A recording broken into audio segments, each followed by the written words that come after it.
What's going on, my friends? If you don't know who I am, my name is Benett Graezer and I'm a filmmaker based in Switzerland that loves to create tutorials all around filmmaking. I know you don't give a shit, but after watching this tutorial, you might consider subscribing, because in today's video, I'm gonna show you how to make an awesome hyperlapse video with your iPhone.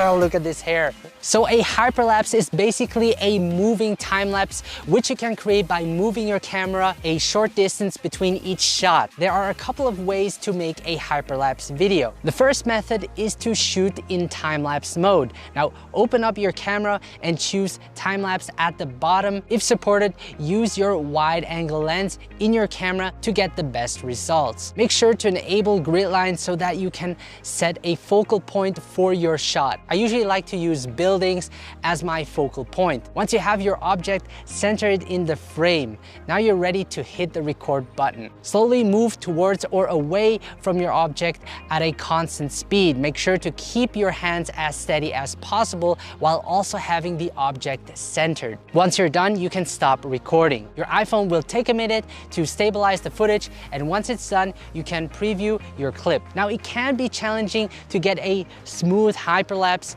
If your footage is still shaky, try reshooting it. Focus more on keeping your hands steady or moving a little bit slower to really keep the object centered. You can also import the video into an editing software like Final Cut Pro X to further stabilize it. This method is a really great option to shoot hyperlapse if you're on the run. So the second method is to manually shoot your photos while walking. So you would take a step, make a photo, take another step, and make a photo, and so on. Make sure to maintain the same distance on each step to create a smooth motion. Enable grid lines as always and have the object in your frame at the exact same spot while taking your photos. This way it's easier to stabilize it in post. When you're done, choose an editing software. I like using Final Cut Pro X and import all of the photos into your timeline. Create a compound clip and export it as a video.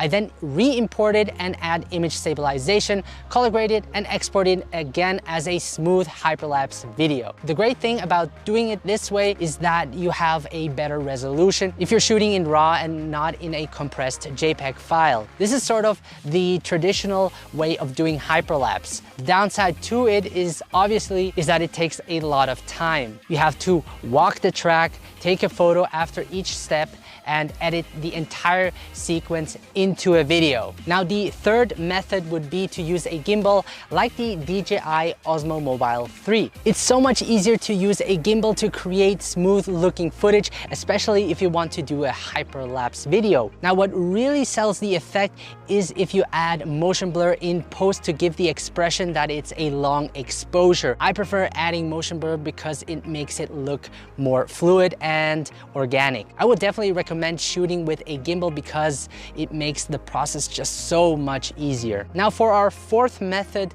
that would be to use a hyperlapse app. If you have the DJI Osmo Mobile 3 gimbal, you can pair it with the DJI Mimo app that comes with a hyperlapse mode. The best part is that you can track the object while creating your hyperlapse, which makes the process even easier of getting a smoother hyperlapse. In the camera viewer, select an object you want to track by creating a box around it. Once you're ready, hit the record button and choose the direction you want to move. After you're done, stop recording and your iPhone will automatically create a moving time lapse for you that you can upload on your social media platform. Now I find this the easiest and quickest way to get really nice hyperlapse results, and I personally prefer using a gimbal when doing these hyperlapses. So that was it for today's tutorial, guys. If this video was helpful for you, please leave a like and let me know in the comment section below what kind of method you use to shoot hyperlapse video. I would love to see your results, so tag me in your video on Instagram at Benett Graezer. Subscribe to my channel so that I can keep creating these tutorials for you. I really enjoy every single new subscriber. Thank you so much for watching, and I will see you in the next video.